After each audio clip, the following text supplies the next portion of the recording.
Okay, so first of all, a big warm welcome to Sophie, who's our guest today.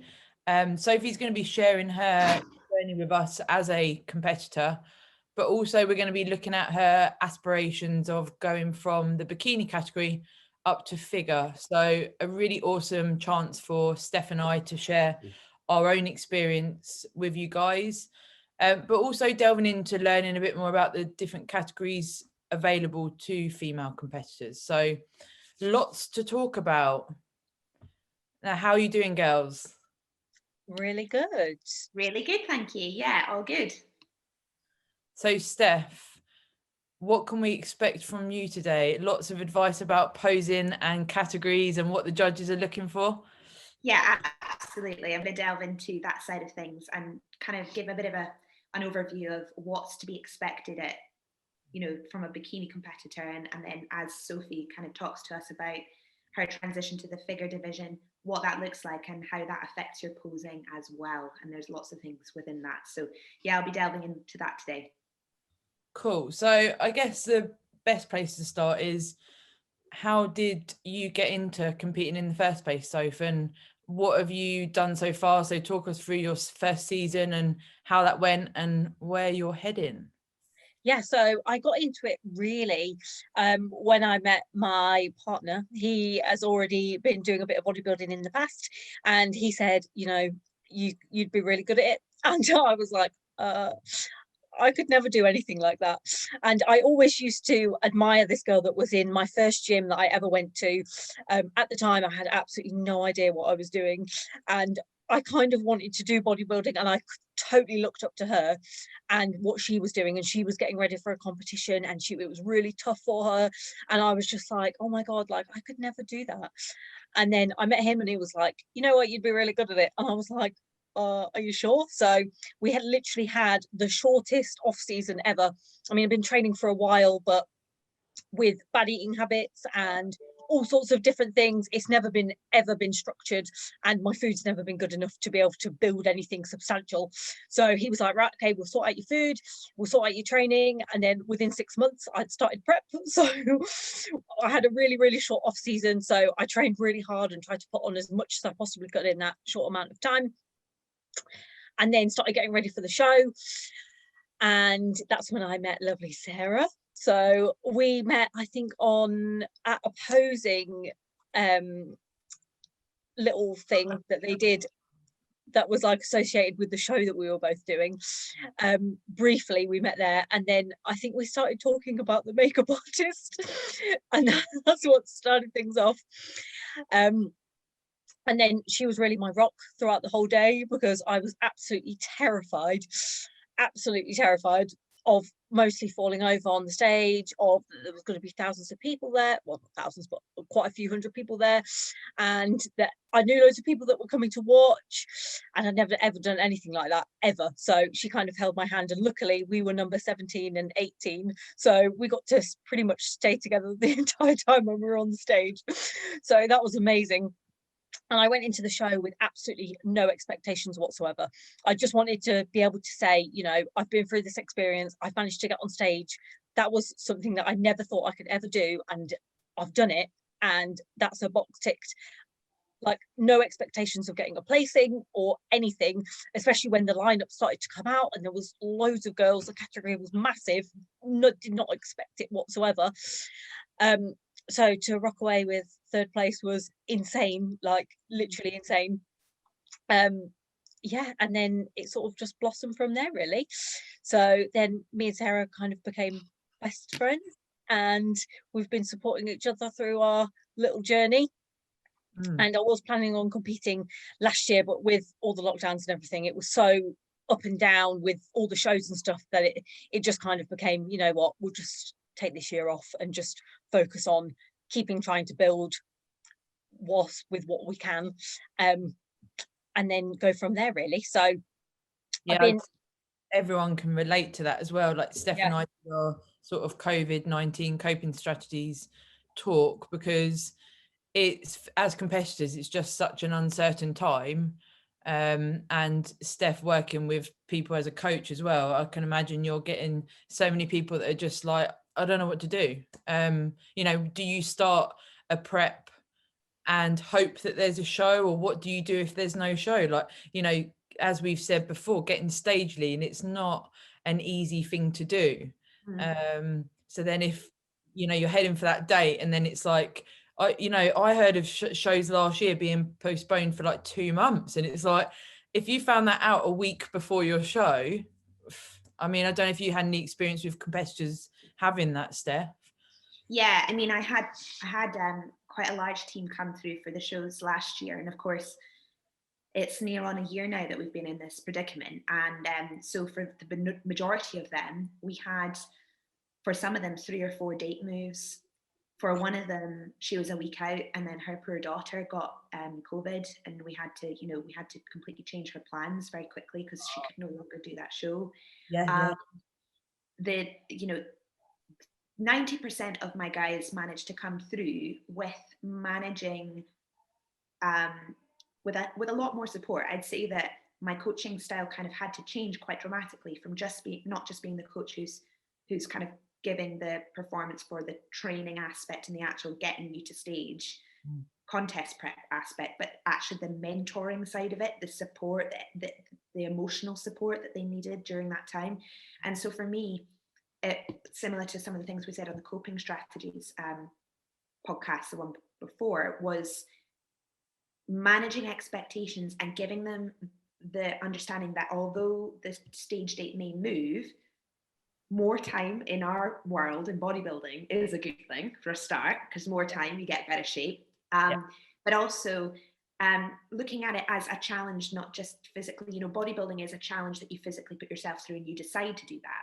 But if something crops up externally that then throws a spoke in the works, and I talk to my clients about this all the time, you've got to be prepared for that, because it could be anything. It doesn't just have to, you know, it's obviously we've got a very severe one right now, which has put us all into a crazy place, but it could be anything. Like it could be that, I don't know, for some reason or another, you've maybe hurt yourself through a training injury, but you have to manage it somehow, and you have to get your head around the fact that you might not be as optimal in your training because of that, for example. And there's so many different things that could happen during a prep that you've got to expect.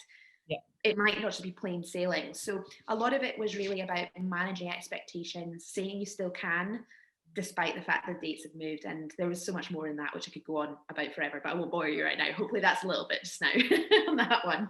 And it's like what Sophie said, like, and you've just said, she's capitalized on this time to then, you know, rather than go from, so we competed at Rhinos in November 2019. And then if she had competed last year, if we didn't have lockdown and stuff, then potentially maybe an off season, so a phase where she's trying to gain muscle, maybe that would have been 6 months.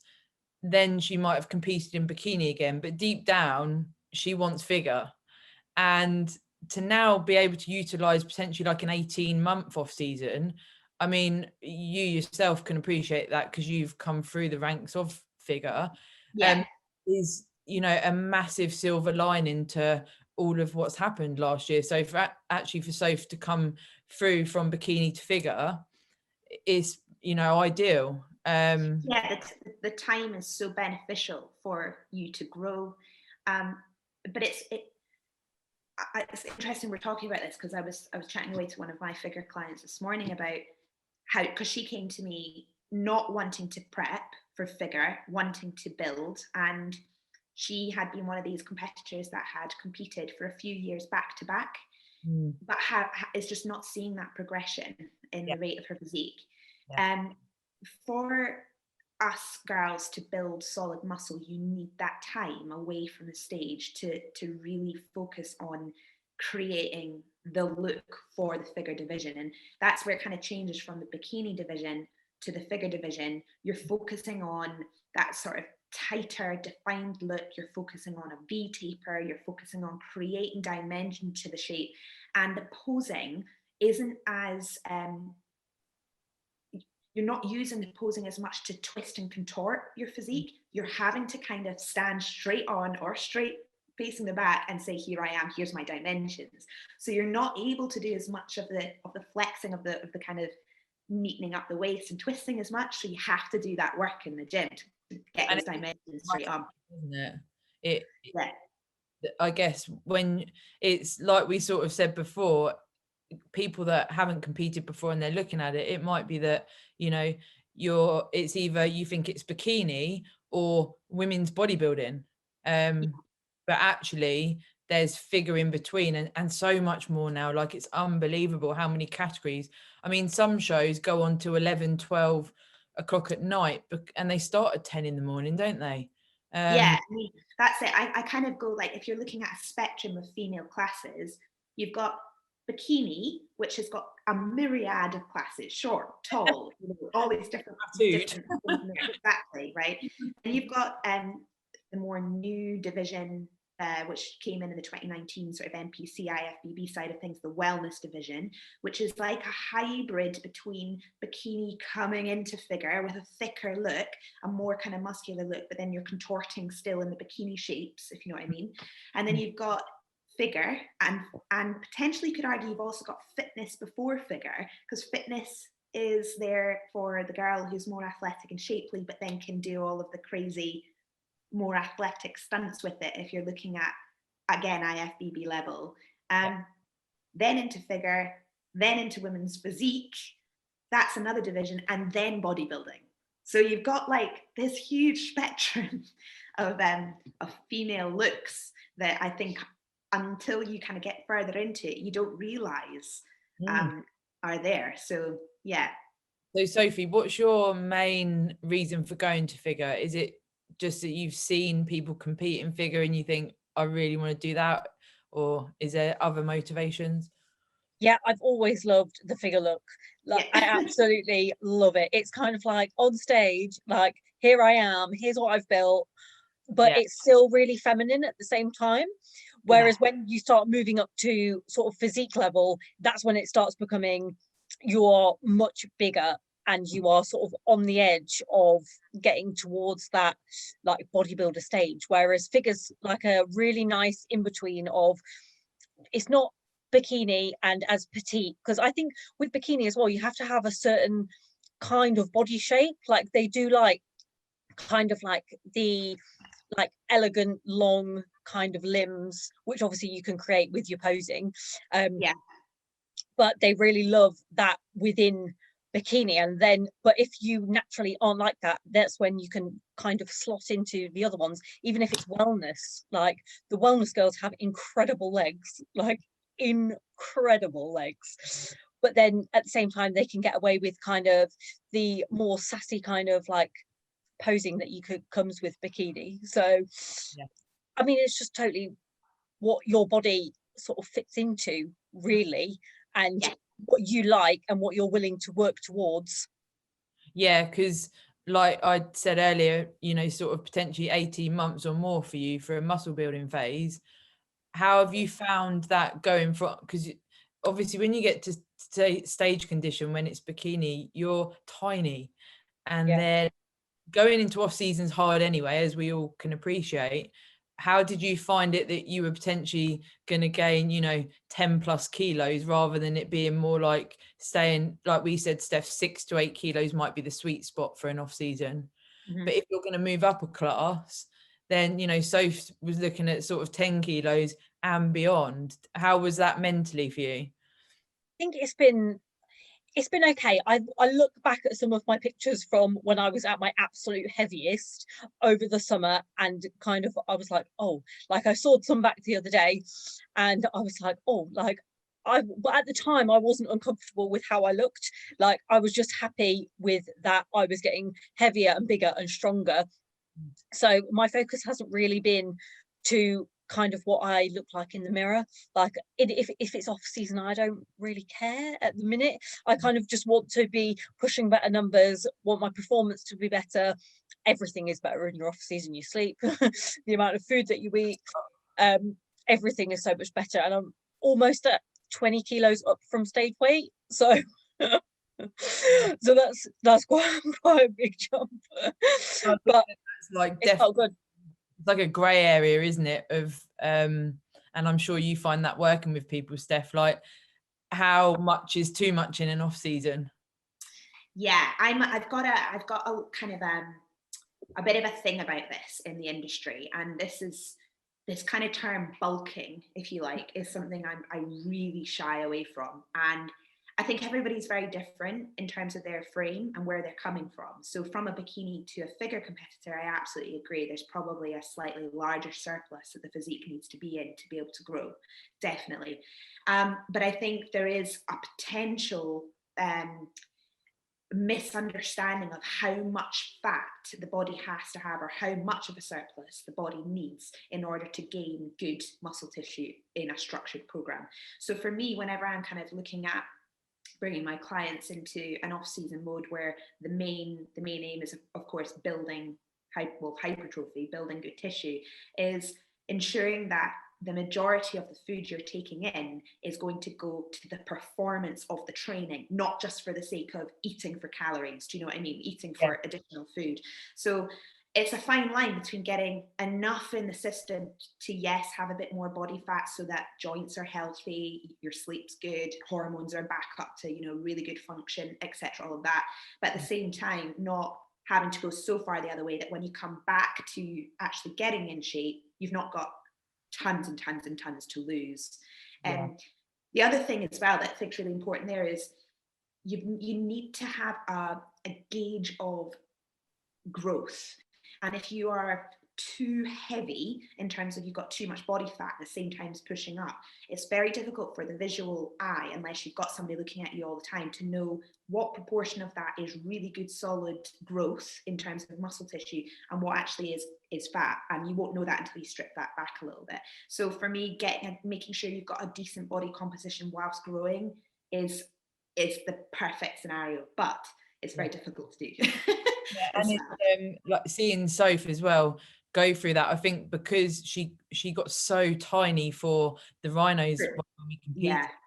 And actually, we always joke and say, you don't realize how much little muscle you have until you do your first show, and you think, well, I could definitely gain some muscle there. And I've done it through several off seasons, and Soph, her coach is her partner, and a bit like you've got Andrew, you've actually got that critical eye that it's so good. And he's not afraid to say, we need to pull back, or we need to put the macros up, or whatever. But you can actually see the quality muscle coming with, so she's not spilling over, she's not just eating shit all the time.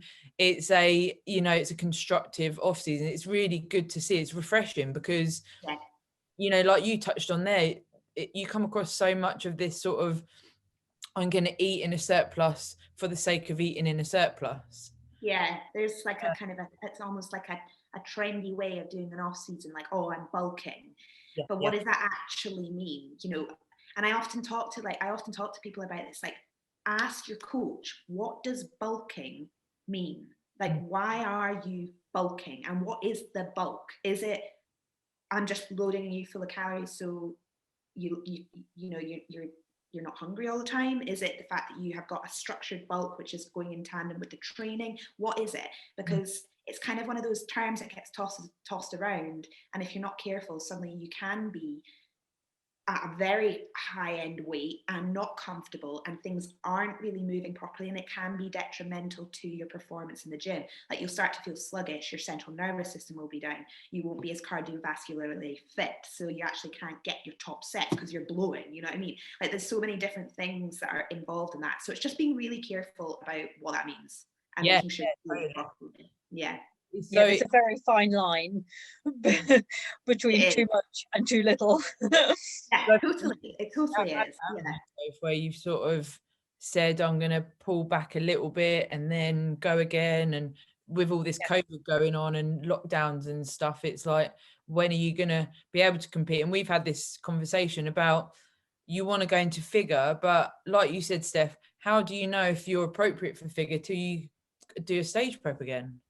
Yeah, I mean, I suppose that's a really good question. It's like, how do you make the deciding factor? And usually, a bit like where you are, Sophie, like you've done your bikini contest, you've looked at your physique in that manner, you've come away from it, you've got probably more in the tank, and you've got two things going on there. You've got your physique telling you can probably grow, and you've also got your psychology saying that you like that look, you prefer that look. So you've got like these two kind of strands like pulling you in that direction, which is really cool.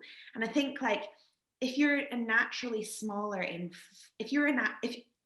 as a female, if you naturally are smaller in your frame, and you've maybe got a really tight midsection and you're quite lean and you've got quite round glutes, and you prefer a division where you can sort of express yourself individually on stage with a bit of flair and maybe a bit of a more sort of sassy or sexy way, for a starting place for somebody who's kind of in that zone. But if you're sort of somebody who likes to have that more athletic,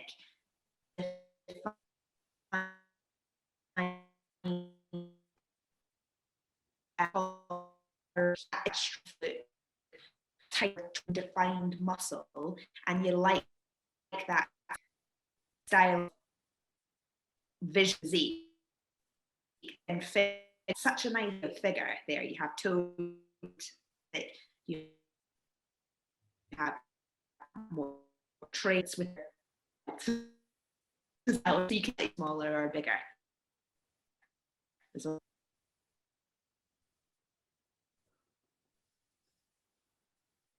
Oh, I don't know if Steph's gone.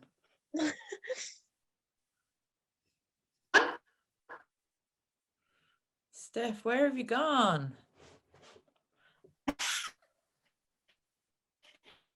She's having the Zoom trouble. Oh. Back? Am I back? Ish. Am I there? I can hear you. Oh, wait, you're moving again. Let me know when I'm back in. You are, but it's sort of half delayed. Okay. Right. That's Scottish weather, isn't it? I know. Am I here? Is that better? Oh, yeah, cool. Yeah, there we go. Is that better? Queen is back. I paused. I hope so. So I can start it again. Where did I get to? I was rambling. So we were talking about how there's so many different categories. So it's like you've got toned figure, and then you've got figure, and it's trying to differentiate between them. But if you do a stage prep and you're hoping for a category as well, and maybe you've been rehearsing for that, like you said, individual routine and stuff, you know, it's very different bikini and figure posing. Yes. You know, imagine Soph's built a whole routine, everything's nailed. You get a few weeks out and you think, I don't know if I'm ready for figure, or do I go back to bikini? And I'd imagine, you know, people in a similar scenario, it's quite a tough decision to make.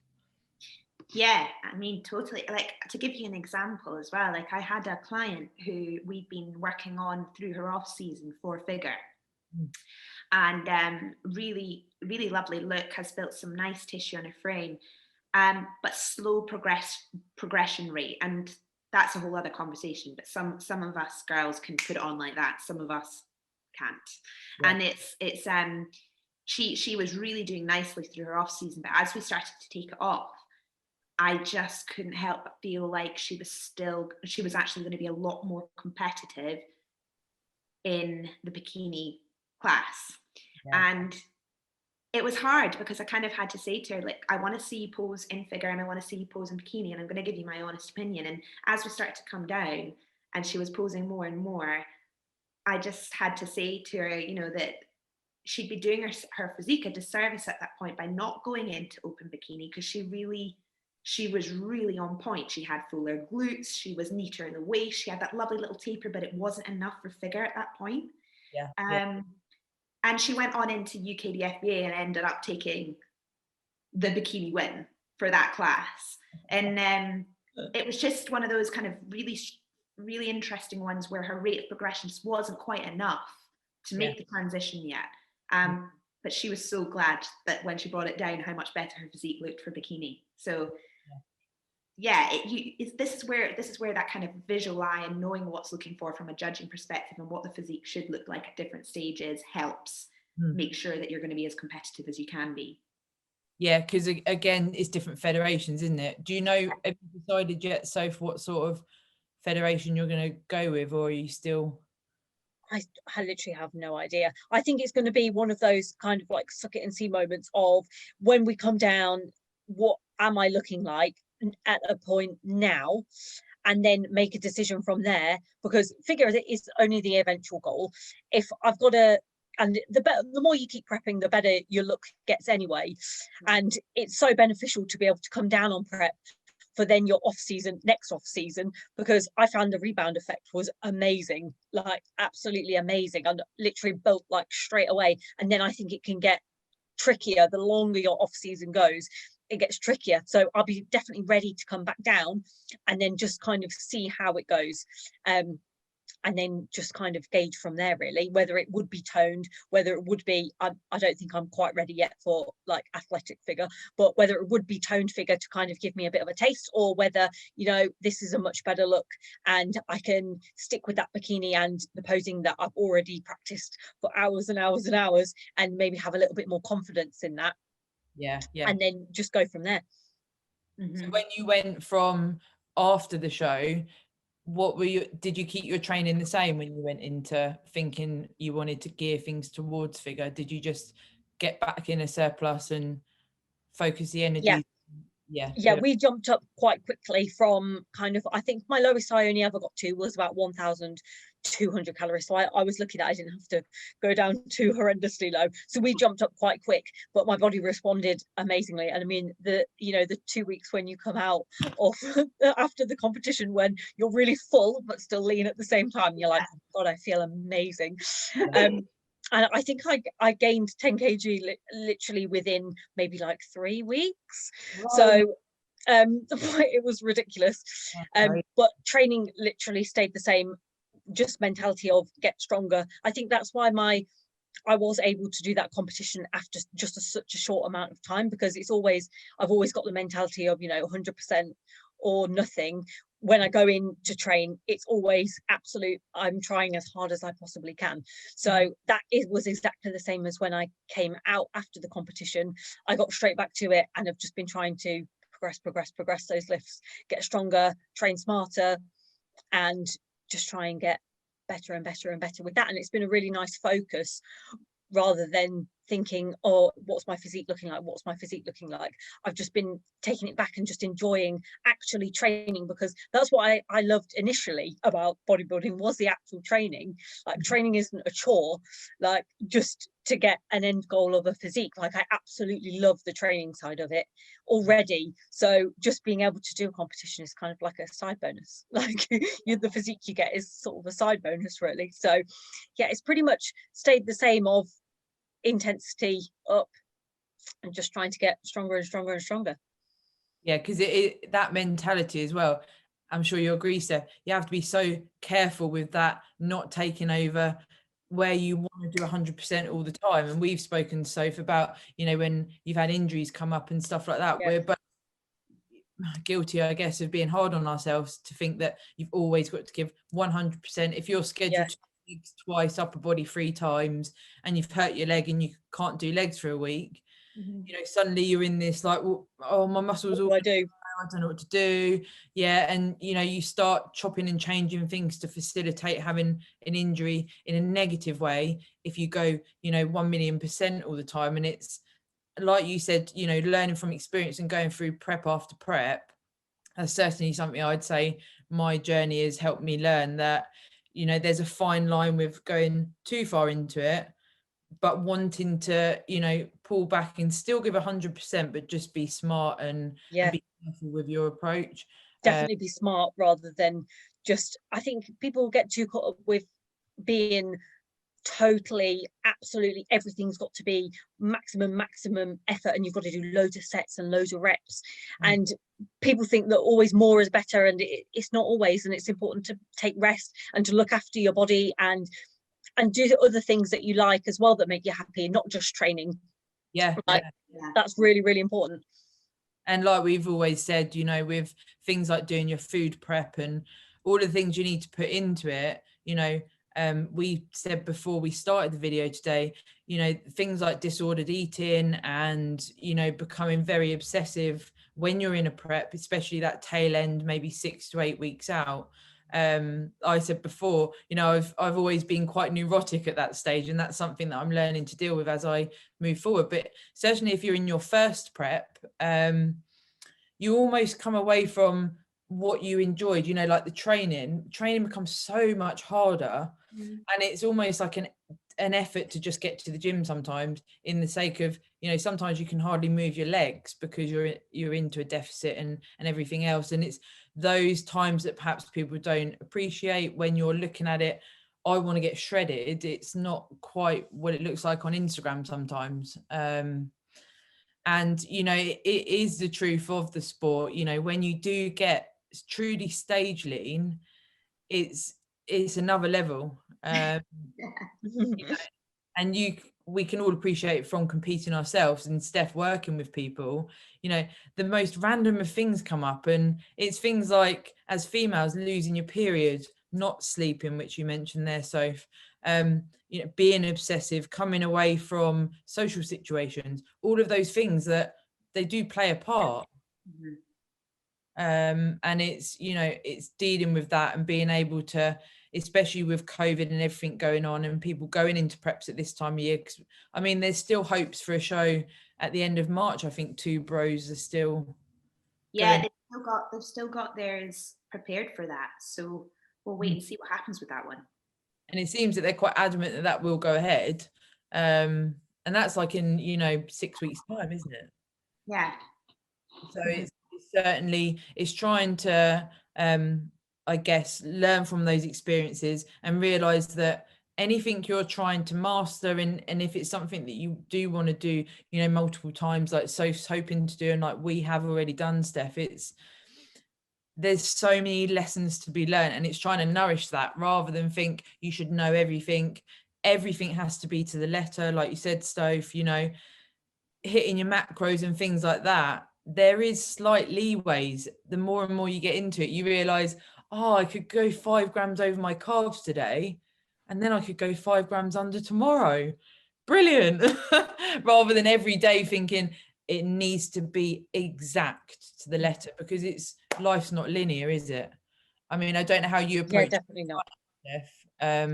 Yeah, I mean, I'm listening to that, and I completely agree. I think it's all relative to kind of the where you are in that scale. Like if I take sort of my very first prep was that learning process, and if I think back to my very first one, with the nature of the type of person I am, I'm quite similar to what you said, Sophie, but all or nothing. So my first prep was literally what was written down was what I did. Yeah. That was it. And I remember even in my very first prep, because you learn when the body's in a deficit what hunger feels like, and you've maybe never felt that before. And I remember very much like in the first one feeling really hungry one specific day, and to the point where I was like, I don't think I should ever feel like this. But as I've gone through the preps, I've realized that at certain points the body is fighting you every second of the way to get that next level off, that next bit of body fat off, you know, and as it goes down. And now I understand what my body is telling me in terms of a feedback. So I understand it, and it doesn't psychologically impact me like it did in the first couple of preps. Do you know what I mean? Whereas if I take the kind of principle of a little bit of leeway, yeah, I think in your amateur run up to wherever you want to get to with this, you've got a certain element of leeway because the body is learning. If I take a look at kind of my first, I mean, I don't know about you, Sarah, if a switch sort of changed for you, but the year I went for my pro card, I visualized getting that, so it was everything I did. That prep was completely different because it was all or nothing, and it was literally not a single thing out of place. Like every single thing was diligent. And I would still say to anybody who wants to get to that level, if you're going to want to get to that type of conditioning as a female competitor, you're going to have to throw everything into it. And that is hard as fuck. Excuse my French, but it is. It is. It's just, it's the nature of the beast. This is so extreme when you're talking of getting to the conditioning for the figure class. And you can see how much bigger and thicker and harder these girls are now, especially in the UK. They're getting ripped. And to get to that level of lean, there is an element of suffering in it, and it's hard. Yeah. And it's almost that acceptance that is going to happen. Exactly. And I think we're probably all exactly the same with definitely that first prep. You know, everything was exact for me, and probably for my first 3 preps, because you know, like you said about coaching and mentoring, Stephen used to have to say to me, you know, we need to try and find a happy medium here, because I was actually causing myself a lot of stress by being so intense. And I could, you know, pull back, because I flexible diet, I could, you know, have a slight leeway with, like I say, one day I might go over by 5 grams and one day I might go under by 5 grams on my carbs or something. I tend to not do that, because I quite like hitting my exact numbers, even in my off season. And I can joke about it now, but you know, it's trying to learn where you're at on your journey, what you need to do to facilitate what your next goal is, and then, you know, lending what you're doing appropriately to that. Like Sophie and I have said before, some people think I want to get stage lean to go on a beach, or you know, definitely do not want to get stage lean to go and sit on a beach, because actually, you know, I remember once I was probably about a month out from a show, and I went to a spa day thing at a hotel, and I sat in the sauna and I thought, like, everything was, and I was thinking, and I'd always had like popping out your head, and you're like this like secret aspiration to be ripped at a spa day, because I'd always gone to them in my off season, because I could potentially maybe have a day off, plan and eat some different food and stuff like that. And I went and I thought, Christ, this is not a good idea. Like the mixture of the sauna and obviously a spa day, relaxing, and I felt horrendous all day. And actually I realized, no, I wouldn't want to be lean for a holiday or a spa day. You know, it's definitely, what we call lean is very different, isn't it? And also on that sort of tangent, I've met a lot of people that are looking to compete, and they've said to me, I know I've got a lot of muscle under this fat. I've just got to get the fat off. And, you know, I always say to them, wait until you get closer and then reassess. You might do a photo shoot and then do an off season, work on the areas you need to, and then compete. Because if you put all your eggs in one basket, then you're definitely going to compete, and you've only weight trained for 2 months, you've never done sport maybe, and then you think you're going to get stage lean and you know, place. Are you being realistic? And that's obviously where a coach comes in. But you know, there's so many different realms here that you can dive into, isn't there, with you know, getting to stage condition. Totally. I mean, I think for even to, you know, the terminology of getting lean, you have to have muscle to get lean. There's, you know, just losing weight for the sake of it isn't the same thing. Losing weight and getting lean are different. It's like that kind of losing weight and fat loss are different. You know, it's like that different kind of view of the physique. And yeah, I completely agree with everything you've just said there, Sarah. It's just it's a very different kettle of fish, and I think that's part of the whole learning process when you first come into the sport. And if you are one of those people who find a coach, and luckily now in the realm of social media, it really does show people now finding out before they start to do the shows. You know, they're not just rolling out at the gym and getting on stage. Now people are actually seeking out the knowledge and the help and the expertise with it. That's where like the coach or somebody who has viewed this sport will come in and say, well, 2 months of training, if that's all you've done, is probably not going to be enough. You're going to need a good year until you want to be thinking about tackling a stage lean condition of good solid training. I mean, that would be my advice straight off the bat to anybody who's considering it. There are some but there is a bit of nuance there with the bikini classes, because you don't have to have as much muscle, of course, but you still want to have enough so that when you lean out or you diet down, you're not just skin and bone, you know, you're not just a skinny girl on stage, because that's also detrimental, because it means that whatever you might have had, you might diet off completely and you have to start completely all over again. Yeah. So there's a lot of things there, yeah, for sure. Yeah, and you need some structure really to be able to come down from.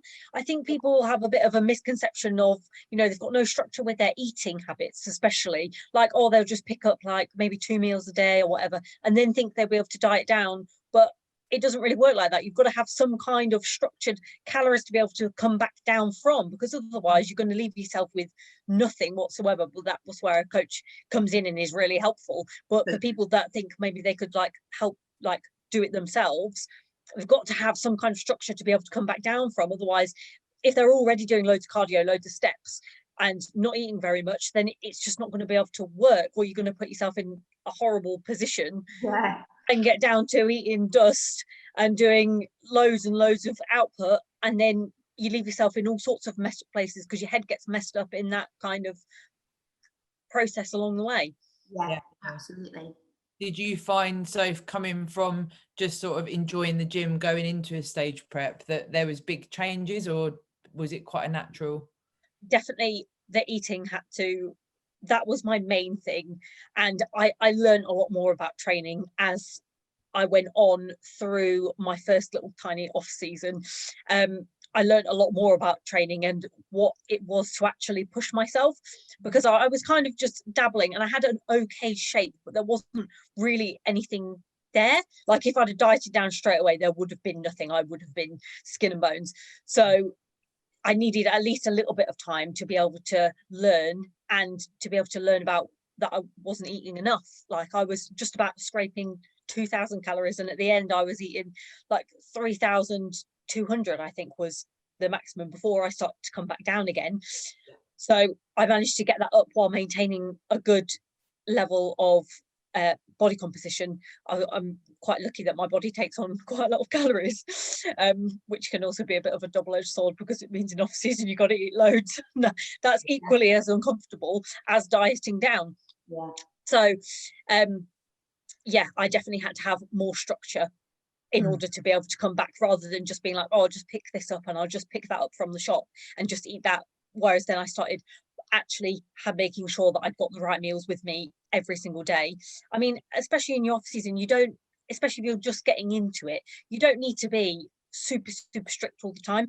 And I think people can get too caught up with having to follow a plan rather than being a bit intuitive sometimes, especially if you've learned about food and know what you can eat every single day. Then it's nice to live an intuitive lifestyle and not have to live absolutely by the book every single day, because that can be as draining as dieting down if you're having to live by the book every single day.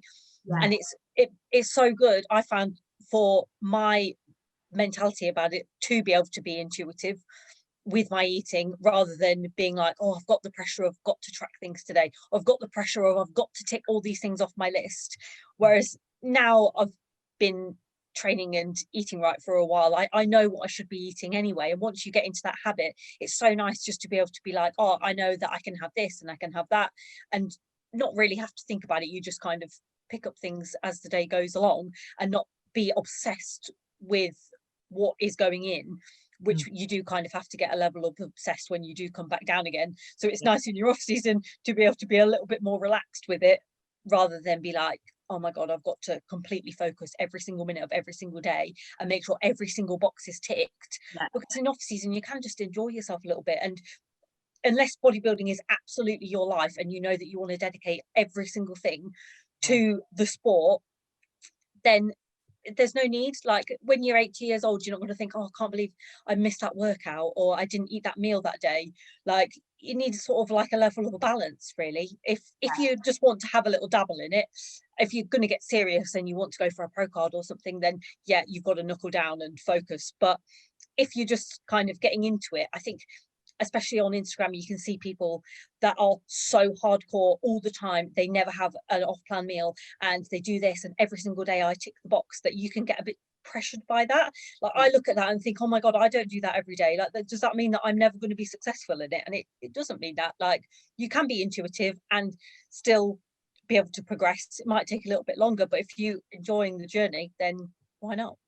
Yeah, and I guess also realizing that, you know, what you're striving to do and how am I going to facilitate that? And like you said there, if it takes you an extra 3 months to do whatever part of your journey you're on, and you're happy with that, and it's because you've got, you know, a family holiday coming up, or you've got a big occasion that you're leading towards, and you need to be able to facilitate that, and at that time in your life it's more important, and like you say, you're not bodybuilding as a profession per se, you know, that is realistic for you, and that's why this has to be an intrinsic journey.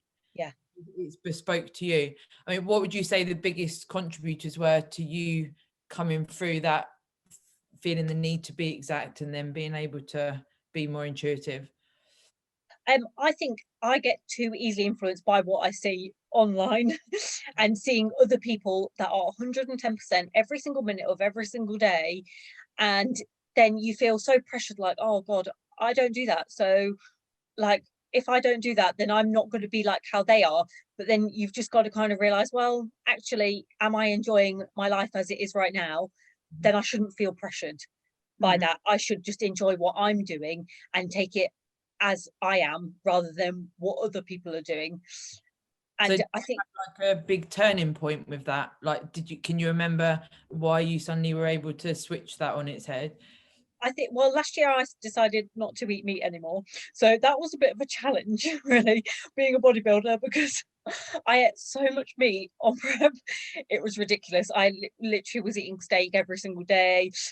So I made the decision last year not to eat meat anymore. I've always been a massive animal lover, and I've just wanted to give it up. So that was quite a big journey to be able to be like, okay, I've sort of got rid of something that I thought was absolutely required to be a bodybuilder, and I'm still being able to carry on my journey without that. Because when you see other people doing bodybuilding, they're all eating chicken and rice and steak. That's like a typical sort of bodybuilder food.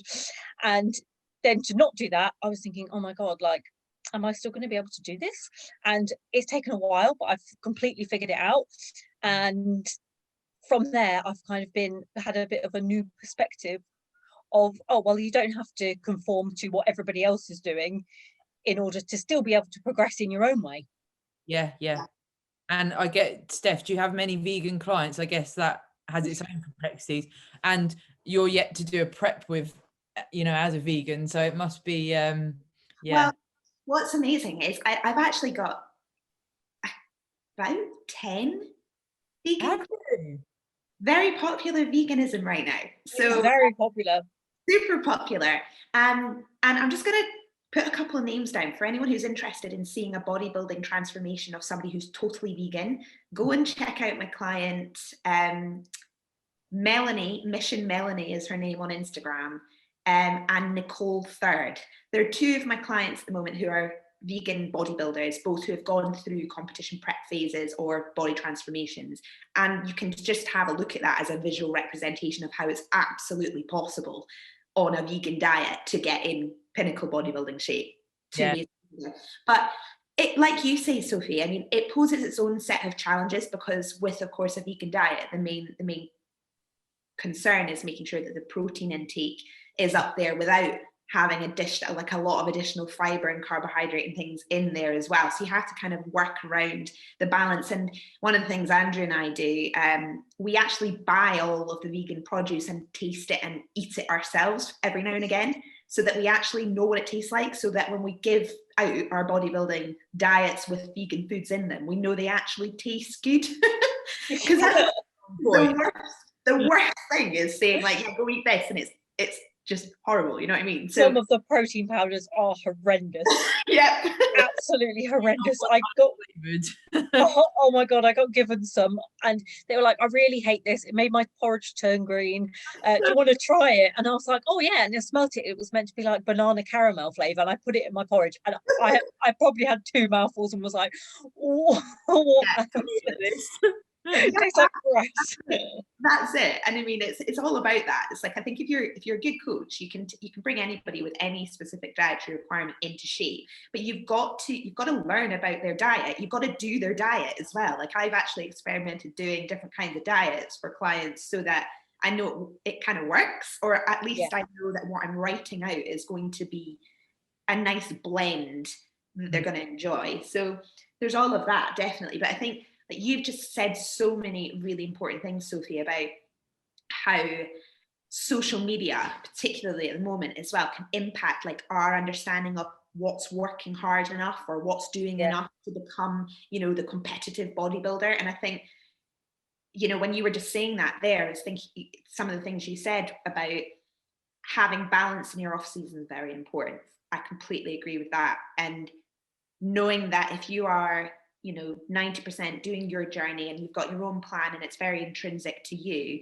and you're enjoying that and you're enjoying your life and the other things in your life, that is just as important.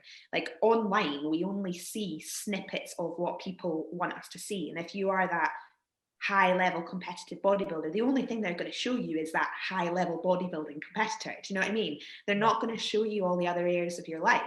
And that area of their life might be super, super, super optimal and amazing, but what's going on with the other areas of their life? Are there any other areas of their life? I think that what is lacking a lot with competitors is they give their whole life to bodybuilding, but it can be short-lived. Like if an injury comes up, or they decide maybe they want to have children, or anything that can come up that would stop that career, and then especially for women as well that get into taking PEDs, and then they'll take that for a certain amount of time and maybe not understand fully the repercussions that it can have, and then later on in life maybe can't have kids, which they've wanted to do, and then it's kind of like, well, was it worth it to put your body through all of that just for some competitions? Like, you have to have kind of like a perspective on what you want to do after bodybuilding. And I think it can be difficult for when it ends as well, for people that like, well, where do I go from here? Like, what do I do with my life? Like, when my bodybuilding career is over, then what do I do? Like, I've given everything to that, but it is only ever really short-lived, because you can't maintain that forever. Doing such a hard lifestyle. It's definitely one of those things, isn't it, that we touched on it last week, Steff. You become a bodybuilder and it becomes a huge part of your identity, but then you think, oh, like for me, I'm a wife as well. Shit, I forgot about that. And it, you know, and things like you're a daughter, or you're, you know, you've got other things, you're a manager at work, you coach people, you do different things. And then I think sometimes in a prep, I'm certainly guilty of going so tunnel vision that I actually forget that there is a life outside of bodybuilding. And I have sacrificed, you know, not sacrificed, maybe the wrong word, but relationships for me have gone to the side and they've gone away from my life because I've put bodybuilding first, and I wanted to do that at that time. But like you said, Steff, if you're doing something with intent and you're realizing that and taking ownership for it, you've got to realize what's right for you at the right time. And it's like, as well, like, I always think it's really interesting, bodybuilding, because there is no financial reward for this sport, if anything, detriment financially. You're not, you know, because we talk about kind of our bodybuilding careers and our pursuits. I kind of see it as like, when I started bodybuilding, I didn't ever start it with the thought process of this being my be all and end all for my life, for my well-being, for my, you know, for growing and whatever I'm doing. I saw this as something that I wanted to challenge my body, and something I really liked. I thought it was really fun, and I thought this is going to be, there's elements to these females' physiques that I aspired to, because I had other pursuits that were physical as well. So kind of came out of sport and then into this, and then of course it's molded into my work and everything else. But I always think it's really funny, because you see so many people talking about it like it's like a Ferrari or something, you know, like it's like so much money and so much kind of, this is what I'm going to be. And I just feel like if you go down that route of it being all consuming, unless you are the top 1% of people that might get I don't know, kind of sponsorship contracts, or, you know, you're the top, I'm talking the top of the top of the top here. Yeah. What are you gaining for that that's going to benefit the rest of your life as well, not just your aesthetic? Yeah. Like, not just how you look. And That's just a hobby, really, isn't it? It's literally just a hobby, because it's so difficult to make a career out of it. And it's so subjective as well. Even if you are a pro and get to go to a pro show and where there is potential of winning money, you don't know who's going to turn up on the day. You don't know if you've done every single thing that's right in order to be able to win that top check, which is probably not going to be a massive amount anyway. Certainly not visions, that's for sure. In order to be able to make that into a career, and then you'd have to just be able to be doing back-to-back shows in order to try and get any money out of it. So it's essentially just a hobby for most people. Totally. It comes back to that sort of being realistic about it, doesn't it? It's like, be real about like your goals. This is an awesome thing to do, and I would love to inspire so many people to do this journey, because I think, similar to the sort of things that you and I, Sarah, have spoken about in last podcast, is it teaches you so much about your ability to then be confident, push forward with your goals, that these skills are transferable into all other areas of your life, like to your business, to your relationships, to your work, or to just generally being a more confident, assertive person to go out there and do what you want to do in the world. Like, that's the kind of stuff that you get from bodybuilding, as well as then the excitement of potentially challenging yourself to win something. That's really cool as well. But it's like that line then of, don't let it take over everything, but see it for what it is, and then use what else can you get from it that can help you be a better full-rounded person as well. You've definitely found that, haven't you, Soph? Like, I've seen the change in you from when you used to work in, you know, a job that you maybe weren't completely happy with, and you were doing it because it was a job, and you maybe didn't realize your potential as a personal trainer and what you had to offer people. And now you're working somewhere where they appreciated you. And I remember when you went for the interview and they were like, we want you. And for you, it was like, you want me? What? Oh, okay. And you know, you've evolved. And, you know, to a certain degree, bodybuilding for me, exactly like you said, Steff, it's the same thing. And for you, so you get this level of, I am good enough. Maybe I'm good enough at work. Maybe I can, you know, do more in my personal life as well as bodybuilding. And you get that, you know, air of confidence. And all of us, we maintain that humbleness as well. You know, it's not egotistical for me. This is, you know, for an internal challenge, like you said, Steff. It's, can I get lean? How am I going to do it? What am I going to learn along the way? Then you come into an off season, then it's, can I get leaner next time? And it's always this like rabbit wheel of, you know, how far can you take it? And I guess for you, Soph, going from bikini to figure is the real challenge here. Yeah, and I think it's like the simplest form of like personal growth is bodybuilding, because you can physically see yourself change, and then you put in the hard work, and then you get dieted down again and step on stage again, and you're better. So each time you're physically seeing yourself grow as a person through actually putting in the hard work and reaping the benefits of that, like irregardless of as to whether you get a placing or not. It's always, you know, you've got to try and beat what you were last time, and that's like a really important thing to be able to take away and put into your real normal life of, actually, if I put the work in, I am going to get better. And it translates really easily to that across the rest of your life. Do you find that, are you almost, because I've always thought as figure, I guess I feel like that's almost moving up, although it's the same discipline and you're all doing a stage prep, and, you know, whether you're bikini, figure, bodybuilding, whatever it is, it's almost like it's the next stage up. Does that offer a level of uncertainty for you? Do you feel? Oh, definitely. And and it's kind of like moving up to figure, you've got to be in it for longer. You've got to keep training for longer.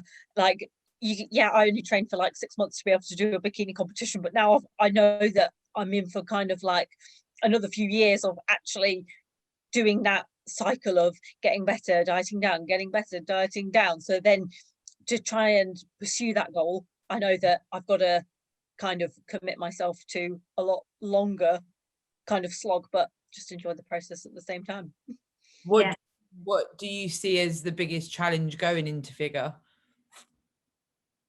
Like, what scares you the most? Oh my God, posing 100%.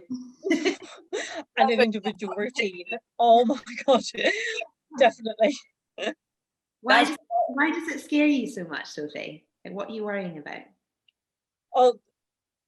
Being on stage, for one, was terrifying, but also kind of like exhilarating at the same time. And because I've only done it once, I kind of feel like, and it's been such a long time, stepping into another category is going to give me that same feeling as my first show.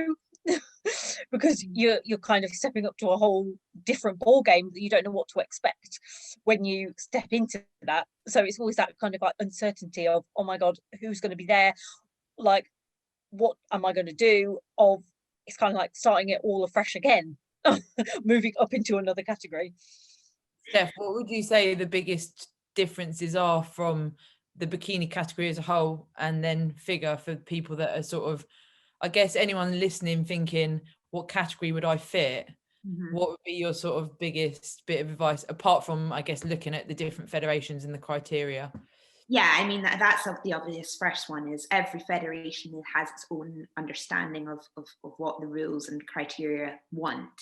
But I think it goes across the board. If we look way back and we look at how far figures come, the same things apply, which is a tight, defined look is the figure class. You're looking on, sort of focusing on a really strong V-taper, wide shoulders, narrow waist, nice sweeping quads, thick hamstrings, tight glutes with a nice like top ledge to the glute as well. Delts, fully capped, thick delts are really prominent in the figure class. And that, aren't you? So yeah, delts. And then of course you're looking at a moderate to slightly larger amount of muscle mass, of course, on the frame, and a small, when you're talking about coming down into the details, like you're now looking at smaller striations coming through the actual muscle themselves. So the muscle has to be dense and thick enough to show that conditioning. And that's what I was saying earlier, is that in order to get condition for the figure class, you have to have the muscle. And that's the difference. It's like it's a thicker amount of structured muscle on a frame that you're trying to sculpt and mold into this X shape. And so the training and the structure for training for figure is very different to that of bikini, because for the bikini classes, you might be looking at not maybe fleshing out so much the upper body and concentrating a lot more in, well, still keeping obviously nice detail and cap and you know, nice lines through your arms and your upper back, etc. But you're really trying to emphasize your glutes, you're trying to emphasize your legs, you're trying to keep a tiny little waist, and then trying to rotate and contortion using the posing is vital for bikini. So I guess the answer is how to work out how to decide what you like is back to what I said, to sort of where Sophie's at, which is, do you like the look of figure for a start? Because some girls don't want to be muscular as muscular as that, and they want to keep it more on a neater toned style of a look. So that would be the first one. And the second thing is, are you willing to start the intensity of the training? Like Sophie, you've just mentioned, the intensity of training to get the size on your physique to be competitive in the figure class is, yeah, it's a whole other ballgame. And like you said, it's definitely changed, hasn't it, over the years? Like even bikini now, I see so much now where it's almost like it's gone a bit muscular. I'd say it's almost bordering on, like if you look at some of the NPC and IFBB bikini ladies, you know, now you're looking at, you know, toned figure over here. Yeah. And in some cases, yeah, you compete internationally. It's like, you know, when I competed in Mexico, the lady that won the pro show was insane. Like she probably could have done figure. Like yeah, some serious glutes, quads and everything. And then, you know, when I competed in Portugal, it's very different. It was more of a leaner look. So, you know, it's so subjective, like you said, Soph. If you put everything into this and you do every part of minutiae of what bodybuilding can offer you, and then you go to a show and you know you've done everything to the letter, and somebody else turns up on the day that the judges are subjective to, and you know, they place higher, it's not that you haven't done what's required, it's you haven't done anything wrong. But ultimately you need to go into this realizing that it doesn't matter if you've done everything exact, you're not always going to win, you're not always going to place. So if you can do it for you, and then, you know, potentially win or place or wherever that may go, you're going to get that almost like as a bonus, because you've already done that prep and you've got to the stage. But it's understanding what you can put in ultimately and what you're going to get out, isn't it? Yeah, and you said something as well there, like that classes are evolving every year. Yeah. Bikini is evolving every year. You know, we then have other classes that come in. We've got trained bikini now, which effectively, if you take everything I've just said about being hard and conditioned, that is what they want in trained bikini. There's just there's so many evolutions of the classes year on year, and it's difficult for the competitor to keep up with that, because you might look at last year's winner or the year before's winner, and last year's winner was nothing like the years before winner, and then, you know, I mean, it can be really it's always going to be subjective, but I guess like you've got to bring the best version of yourself for as close to the criteria as possible. That's kind of what you need to be trying to achieve. And in the figure class, of course, that's a bigger, more conditioned look, and then of course, yeah, as Sophie's worrying about a different set of poses in which, you know, the quarter turns are very, very static and are a lot more about tension and pushing out and really forcing the muscle to hold what I call an isolation. It's an actual exercise in itself, if you like. Whereas in bikini, it's a lot more about rotations and really trying to hit your glutes up and, you know, angle yourself so you're creating illusions and dimensions and things like that. So there's so much in it that you just have to break down specifically for your fed and your class, and then try and hit it as close to that as you can. Yeah, and it's trying to realize where you fit sometimes, isn't it? Like you said, Soph, you know, there's your frame, there's, you know, what your shape is naturally. You've almost got to notice that and be objective, or have a coach or someone close to you that can help guide you, because it's sometimes that point where, you know, first time competitors will understand this. It's like, which federation do I fit in? Which category do I fit in? How do I know which category to choose? You know, am I going to get lean enough? Am I going to get too lean? There's so many different questions. And I think, so you sort of touched on it before, it's going into your first show with minimal expectations, and then for you placing and getting third place. What a phenomenal achievement for your first show. You know, incredible. And it's amazing what you did there. Not everyone has that experience, so it's difficult, isn't it? And always goes back to having those intrinsic reasons, you doing it for you, and understanding that everything you do on the journey is evolving you as a person, you know, taking it for what it is, using that identity, but not being, you know, you're not just a bodybuilder, you've got a name as well, haven't you, you know? Yeah. And taking everything into consideration, the social media, it's always it's a highlight reel, isn't it? It's not everyone, you know, you're not going to see everyone, all of their flaws. You're seeing everyone's, you know, everyone posing to what they feel is their, you know, good side, not their weaker side. They're going to highlight if they've got good glutes but not very good delts, you're going to see pictures of their glutes all the time. You know, that is how it is. But it's just trying to remain that you're objective about your own progress as well. Mm-hmm. Yeah, I think what's really helpful as well is I went to watch my first show. I know that's a bit tricky at the minute, but I went to watch my first show I think it was 4 weeks out of actually doing the show, because I kept seeing all these pictures online, and when you see people who are competing in real life, they look a lot different to what they look in pictures. So that kind of was really like, oh, okay. I saw the girls on stage and was like, oh, okay. I felt like a air of relief, really, because I was like, oh, okay, my body, I actually look like how they look on stage. So then it kind of makes it slightly easier rather than just going on pictures all the time, because like you just said, Sarah, it's always just your best angle or your best shot. And when you've got the tan on and your hair and makeup and you're in the pose, you look very different to when you actually sat there watching people go through their quarter turns. Yeah. So I think that's really, really helpful, or to be able to actually see what competitors really look like in real life. Yeah. Because a lot of the time it's not what you see in pictures. They do look a little bit more normal than you would imagine them to be. Yeah.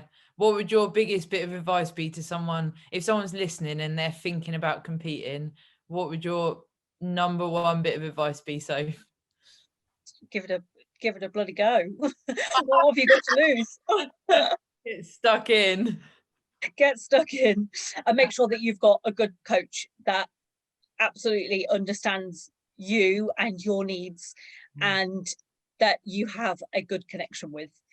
I think that's really, really, really, really important, because I know quite a few people that have had awful, horrendous bodybuilding experiences because they had a poor coach, and then they've now were really against bodybuilding because they're like, oh, I've had an awful experience, I never want to do that again, and discourage people from taking it up. So it's just because they've had an experience with a coach who maybe didn't know what they were doing, or hadn't had much experience coaching people in the past, and then it's kind of messed their view of bodybuilding up. So it's really important to have a coach that understands you and that you have a good connection with, and that you can talk to about anything and be honest with as well. That's the most important thing. Yeah, it is. Well, Steff will relate because you are a coach, but it's like, it's silly things. Like, I respond better generally to Stephen being a male coach. I find that I feel like I can offload with him easier than I would when I've worked with female coaches before. And, you know, there's certain things like that you almost need to recognize in yourself. Who do you gel with better? You know, what works for you as an individual? And then also finding a coach that has empathy and that inspires you.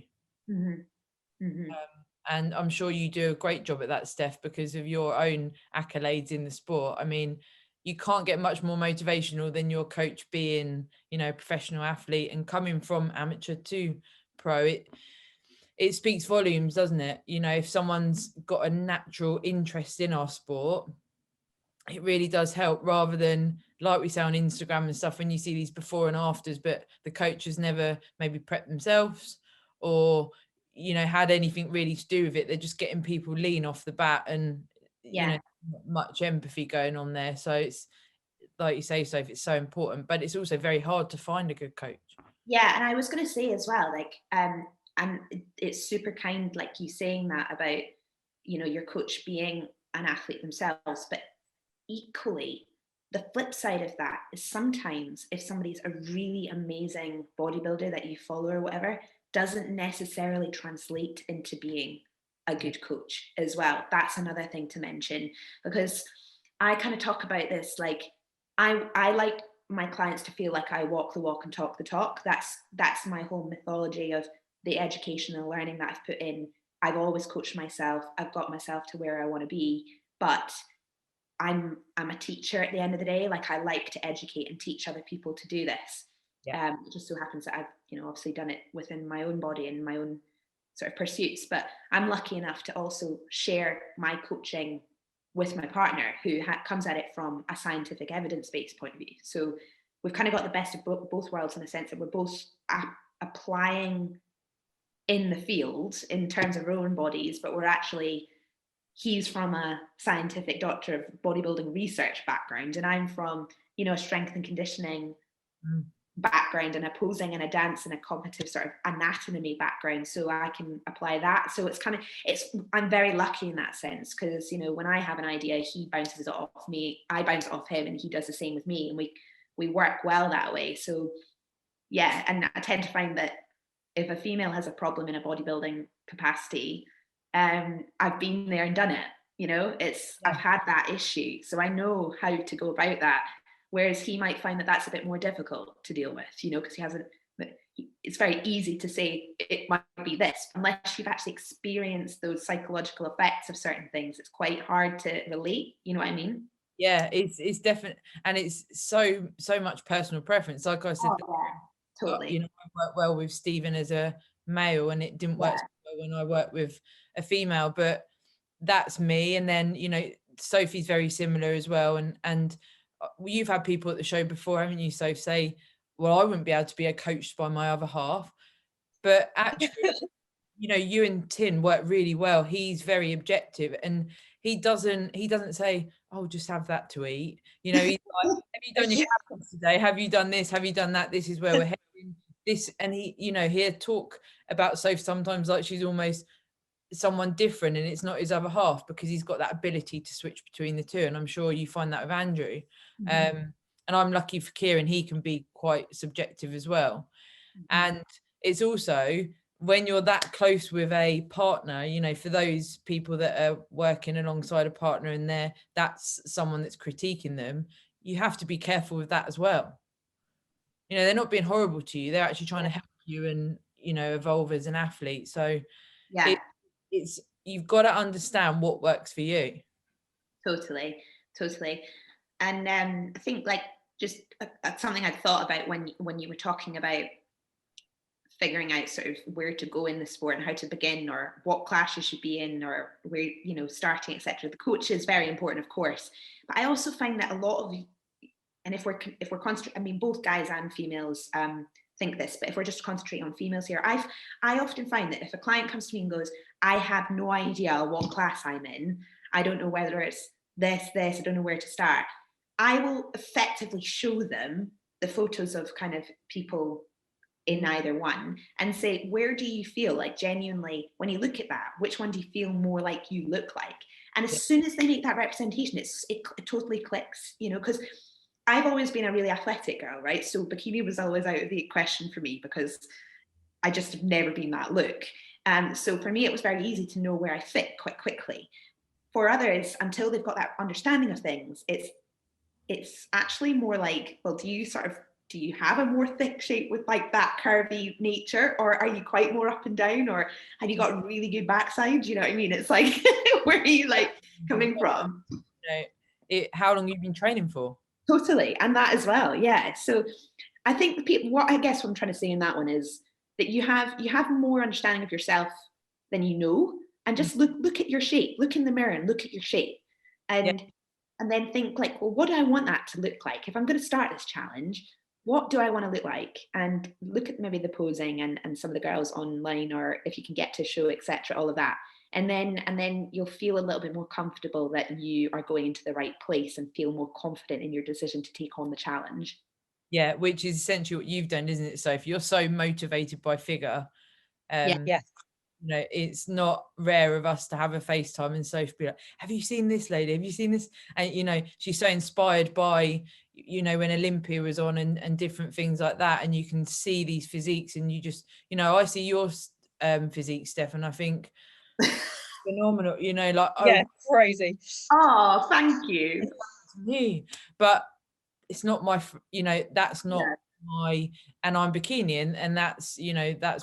I'm the same with you, Sarah. I look at you and I'm like, oh my God, she looks absolutely phenomenal. But we're different categories, eh? And it's just that's the whole essence of this, is that's exactly what this is all about. Some girls are going to fit that category better than another category. I couldn't imagine you, Sarah, being like a big figure girl.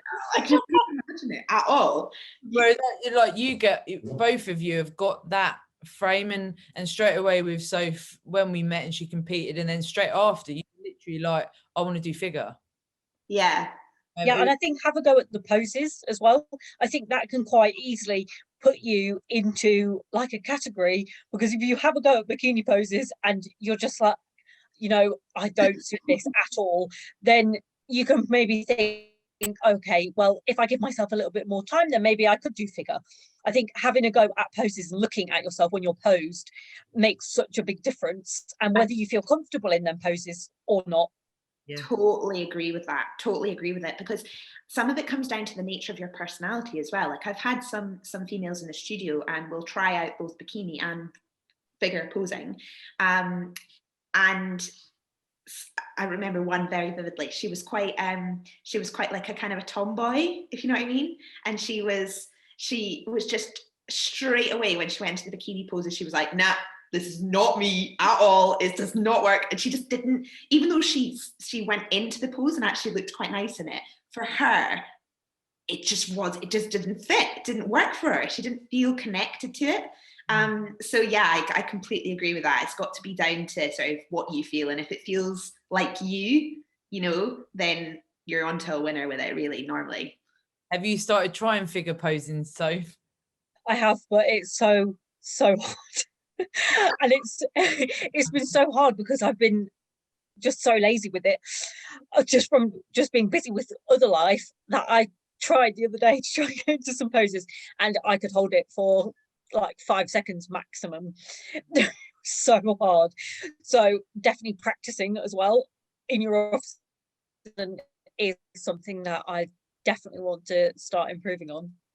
I think it's because at the end of the day, if you can't showcase your physique well on stage, I think that's what lets the majority of people down on stage, is their posing. Because if you've got an amazing physique but you can't showcase it well, then, you know, if somebody can walk on and have really amazing stage presence, like Sarah's stage presence, like when we were on stage together, I was literally like, I was just staring at her, like mainly looking at her like, what the hell do I do next? But I was like, wow, her stage presence is incredible. She was like floating around the stage. Like, and I think that really draws attention to you if you have this like solid posing and you know your poses really, really well, and it makes you look confident even if you're not confident. Like, I practiced posing so much, I was not confident at all, but I knew exactly what poses I needed to get into, and I think that helped massively. So if you can just keep practicing and making sure that you've got that solidly, then even if you don't have the best physique in the room, if you're confident in your poses, then you can kind of pull it off, really. Oh yeah, we said that last week, didn't we, Steph? Like, it's not necessarily when you watch a show and you sometimes think she's definitely going to win on condition, and then someone comes on that's not as conditioned, but the stage presence is on point. It's well, 9 times out of 10, it's the one with the stage presence that actually comes through, especially with Bikini. Definitely with Bikini. Yeah, Yeah. you know, you might have 30 girls there, and what's going to make you stand? You've all got a nice tiny waist, you've all got nice glutes, etc., etc. What's going to make you stand out? Whereas figure, it's a very different, isn't it? It's more based on your own individual performance per se. Yeah, I would totally agree with that. I mean, the posing now more than ever is essential for you to eke those extra points out on the scorecards in the symmetry round, the muscularity round, you know, if you're talking figure, or just, you know, obviously the quarter turns with Bikini and the walk, etc. I completely agree with that, though. In Bikini, it is very much, there is an aesthetic side to it, stage presence, that whole like drawing in, as well as all having the package. The package is everything. In figure, and then going on to the more muscular classes, yeah, it's hiding weaknesses and pushing those strengths out as much as you can to get the angles and the proportions looking bang on. And then if you can get that extra flair with classy posing that draws the attention in, that's going to give you that extra edge for sure, or at least it will make the judges hold their gaze on you a bit longer to assess your dimensions, because that's what you want. And then of course, yeah, the judging's then based on the 3 rounds, and it goes from there. Yeah, it's just been awesome, hasn't it, to be able to talk through this sort of stuff, because I really wish that when I first started competing that there was things like this available, just, you know, literally bouncing off those questions that we've spoken about today. We've spoken about so much. Those questions are legitimately there when you first start out, and even, you know, when you come off the back of a show. And my first few shows where I didn't even, you know, have a chance in getting to top 6, which I always wanted, after a show I'd be so lost and not understand what to do, and that's with a coach as well. You know, I'd still be in that mindset of, what should I be punishing myself? I haven't done good enough.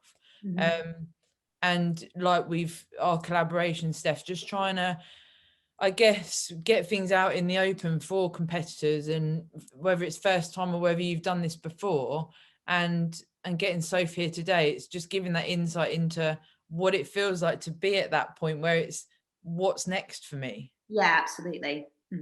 So it's such a good way to be able to just air questions for people, and like we've said, anyone that has any questions and topics for us. So today focusing on the posing and what different categories there are, but also what it looks like to go from bikini to figure. There's so many other things we can sort of go into that we're completely open, aren't we? Yeah, anything and everything. Just, you know, I think what's nice about these as well is we want them to be as relatable as possible. You know, it's really easy to talk about all the glamorous side of things, but actually, you know, there's just so much that goes on in this industry, and how you get to stage, and, you know, the ups and downs of everything. That the whole reason why we started it, wasn't it, Sarah, was just to sort of break those down and give females more of a voice, because you don't hear a lot. You don't have a lot of competitors talk about everything from top to bottom in a real sense that isn't just about like the good stuff. You know what I mean? Yeah, and like with Soph coming in as like a third set of eyes, mentioning stuff that we haven't even touched on yet, because really, really good stuff there for sure. Especially that sort of social media presence and what people are striving for, potentially not being what they should maybe be focusing on. Thank you so much for your time, Soph, because it's thank you. Just awesome to be able to talk. Like, this is our world, isn't it? And like we said in COVID talk, like at the moment we're bodybuilders in 4 walls. Literally. With bits. Exactly. Yeah, no, it's awesome. And it's really nice as well, because I think so many people will be in a similar place to you, Sophie, where they're transitioning from bikini to figure. I've seen quite a lot of people, I've got a few clients in the same place. So that transition, it changes a lot of things around your food, your diet, your training, you know, your off season, etc., all of those things. So I think that's a really interesting, there's a lot of really good gold nuggets that you've said today that I think will relate to those people. So 100%. So where can people find you on Instagram if people want to watch your journey? Just at Coach by Soph. Coach by Soph. And then Steff, as always, people can reach out to us via the gram, or we will upload these to continue to do this through YouTube. So any topic ideas, any questions, feel free to reach out. So on Instagram, I'm Sarah Parker Hatchard. So feel free to zip me a message about anything. And Steff? On Instagram, Steff Noble Figure Pro. You'll find me on there, or Pro Prep Coaching. Awesome. So thanks again, ladies. Thank you very much. Thank you. It's been awesome. Yeah. I look forward to next time. Awesome. See you soon.